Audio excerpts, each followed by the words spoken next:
అందరూ బాగున్నారా? నేను మిస్ ఏఆర్పేషన్కి స్వాగతం. మీ అందరికి నమస్కారం. అయితే నేను ఇలాగే ఫోన్తో షూటింగ్ చేస్తున్నప్పుడు చుట్టాలు వచ్చారు.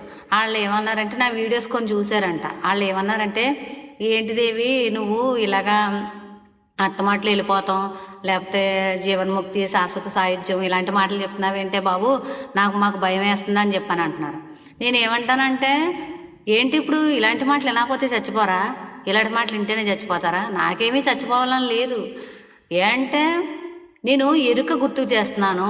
వచ్చింది నిజం, పోయేది నిజం. అయితే ఈ మధ్యలో ఉన్న కర్తవ్యం మనం సవ్యంగా చేస్తున్నామా లేదా?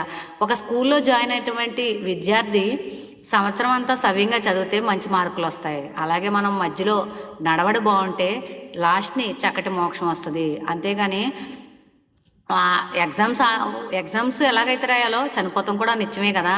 ఆ ఉద్దేశంతో నేను ఎరుక గుర్తు చేస్తున్నాను మీకు. అంతేగాని చచ్చిపోవాలని కోరిక నాకేమీ లేదు. అంటే చావంటే భయం లేదు, బతుకంటే ఆశ లేదు, అలాగని చచ్చిపోవాలని కోరిక లేదు. ఎందుకంటే ఈశ్వరుడు ఇచ్చిన ప్రాణం ఈశ్వరుడు ఉన్నంతకాలం ఉంచినంతకాలం ఉండాలి. ఉన్నంతకాలం సద్వినియోగం చేసుకోవాలన్న ఉద్దేశంతో మీకు ఈ విషయాలు చెప్తున్నాను. ఎందుకంటే దీపం ఉండగా ఇల్లు చక్క పెట్టుకోవాలి.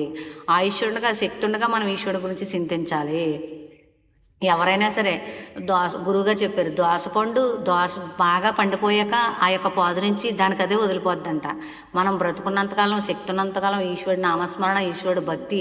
ఈ యొక్క ప్రాణం నిజం కాదు, ఈ ప్రాణం ఒకనాడు పోతుంది. ఈ దేహం నిజం కాదు, ఒకనాడు కాయమై కాలిపోతుంది అని మనం గుర్తుంచుకోవడం ఏమవుతుందో, ఆ కారుణ్యమూర్తి కరుణాకరుడు ఈశ్వరుడి మీద మనకి అపారమైన భక్తి కలుగుతుంది.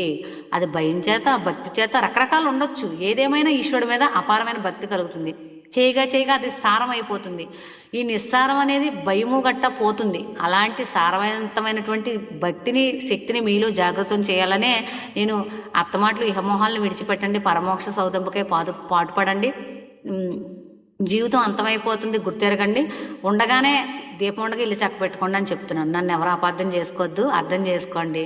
అందరం కూడా హరిసన్నిధి చేరాలని కోరుకోండి. బాయ్.